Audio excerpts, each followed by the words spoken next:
بانی چیئرمین اور پاکستان تحریک انصاف کے سربراہ عمران خان نے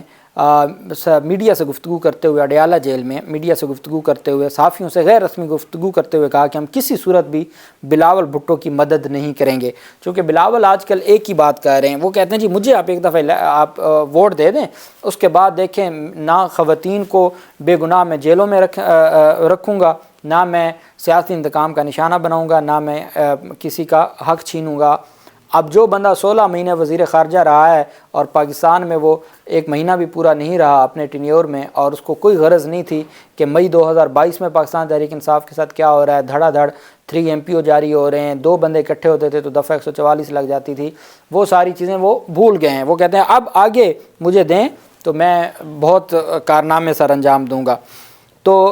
بلاول زرداری کے حوالے سے عمران خان نے بڑا واضح اپنے کارکنان کو پیغام دیا کہ بلاول زرداری کی ہم مدد نہیں کریں گے، یہ اندر میں ایک ہیں، یہ اندر سے ملے ہوئے ہیں، انہوں نے 16 مہینے مل کے ہمارے اوپر ظلم کیا اور اب یہ گمراہ کرنا چاہتے ہیں۔ عمران خان نے کہا کہ یہ اوپن ٹرائل نہیں ہے، میڈیا کے دوستوں کو پیچھے بٹھا دیا جاتا ہے، میڈیا کے لوگوں تک آواز ہی نہیں پہنچتی کہ کیس میں پروسیڈنگ کیا ہو رہی ہے۔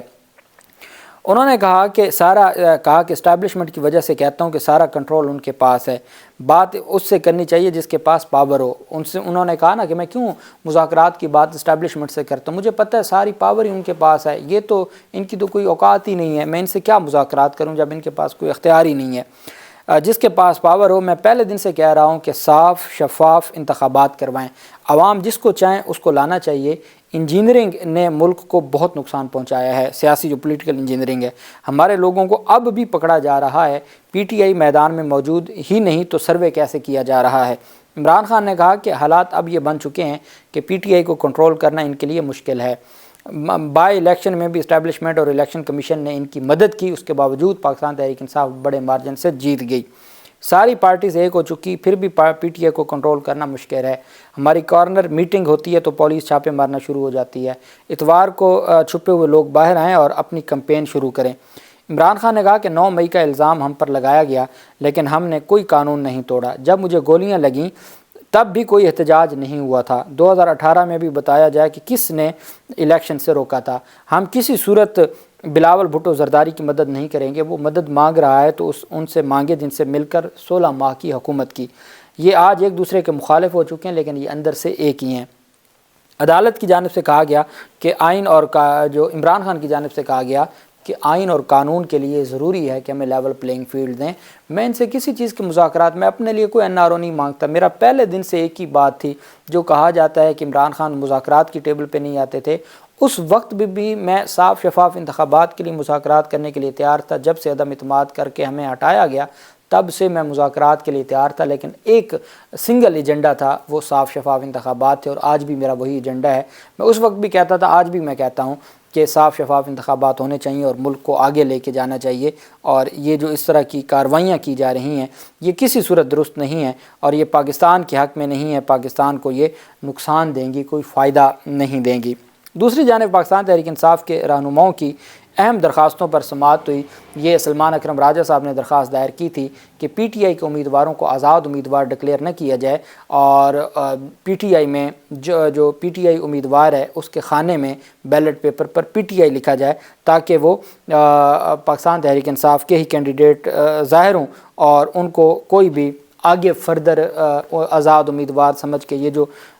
بیٹھے ہیں سیاسی بھیڑیے جو اس انتظار میں، کوئی کہتے ہیں ہم آزاد لے لیں گے، کوئی کہتے ہیں ہم آزاد لے لیں گے، اور ان کو پتہ ہے کہ ہمارے ٹکٹ پہ جیتنا ہم نے ہے نہیں تو ہم آزاد ہی لے کے جیتیں گے۔ تو یہ ان کی ٹوٹل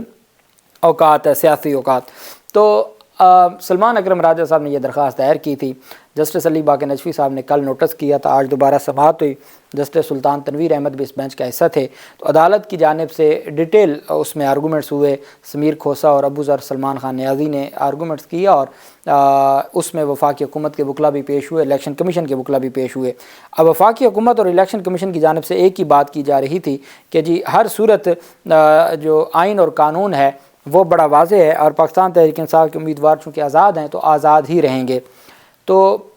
ساتھ پاکستان تحریک انصاف سے سلطان تنویر احمد نے یہ سوال پوچھا کہ اگر آپ کے نام کے آگے پی ٹی آئی لگا دیں تو پی ٹی آئی کا تو کوئی سمبل ہی نہیں ہے، تو پھر تو آپ کی سیٹ کہاں جائے گی، آپ کو تو وہ سمبل پی ٹی آئی کا تو نہیں ہے۔ وہ تو آزاد امیدواروں کا ہے، تو وہ پھر آپ کو کیسے ملے گا؟ تو اس میں انہوں نے کہا کہ ہم سمبل کی بات نہیں کہہ رہے، ہم کہہ رہے ہیں کہ جب ہم پاکستان تحریک انصاف کے امیدوار ہیں، پاکستان تحریک انصاف ایک رجسٹرڈ جماعت کے طور پر آج بھی وجود رکھتی ہے، تو پھر ہمیں آپ آزاد کیوں لکھتے ہیں؟ آپ ہمیں پی ٹی آئی کا لکھیں، سمبل آپ نے ہم سے لیا نا، تو سمبل آپ نے کوئی اور دے دیا ہے، وہ سمبل رہنے دیں لیکن پی ٹی آئی لکھیں۔ تو ڈیٹیل آرگومنٹس ہوئے، جس کے بعد عدالت نے فیصلہ محفوظ کیا تھا، جو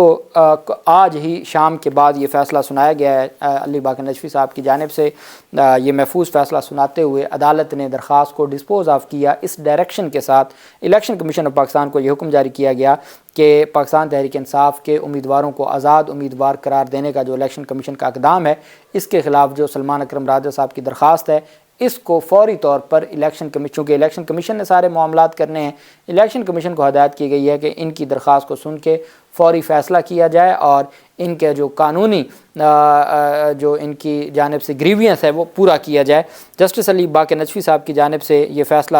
کیا گیا ہے کہ درخواست گزار الیکشن کمیشن سے رجوع کرے، الیکشن کمیشن اس شکایت کو قانون کے مطابق ڈیسائیڈ کرے، جلد امیجیٹلی ڈیسائیڈ کرے، تاکہ یہ معاملہ، چونکہ علی باقر نجفی صاحب کا یہ ماننا تھا کہ بیلٹ پیپرز چھپنا شروع ہو گئے ہیں، تو اب ہمیں اس کی تفصیلات کا علم نہیں ہے، تو الیکشن کمیشن کے پاس آپ کو بھیج دیتے ہیں، ڈائریکشن ہم دے دیتے ہیں کہ وہ اکارڈنگ ٹو لا آپ کی درخواست کو فوری ڈیسائیڈ کریں، تو الیکشن کمیشن اس معاملے کو دیکھ لے گا۔ اور الیکشن کمیشن کا اگر فیصلہ، اب یہ میں آپ کو ایک بات بتا دوں کہ یہ ایسی، اب الیکشن کمیشن خارج کر دے گا معاملہ، پھر ہائی کورٹ آئے گا، یہ صرف اس وقت کی بات نہیں ہے، یہ انتخابات ہو جانے کے بعد بھی پی ٹی آئی کے جو آزاد امیدوار ہوں گے ان کو پی ٹی آئی کا ڈکلیئر کرنے کے لیے یہ درخواست بہت کام آئے گی، اور یہ درخواست ابھی چلے گی۔ ابھی تو یہ الیکشن کمیشن میں جائے گا، الیکشن کمیشن کہے گا جی کہ بیلٹ پیپر چھپ گئے ہیں، وہ خارج کر دے گا، الیکشن کمیشن کے فیصلے کو پھر چیلنج کیا جائے گا، اور پھر جب ہائی کورٹ تمام چیزوں کو دیکھے گی، آئینی اور قانونی چیزوں کو، تو اس کے بعد ہی جا کے یہ فیصلہ ہوگا اور یہ معاملہ آگے بڑھے گا۔ بہرحال الیکشن کمیشن کو احکامات جاری کر دیے ہیں عدالت کی جانب سے۔ اللہ پاک پاکستان کا حامی و ناصر ہو۔ بہت شکریہ۔ اللہ حافظ۔ پاکستان زندہ باد۔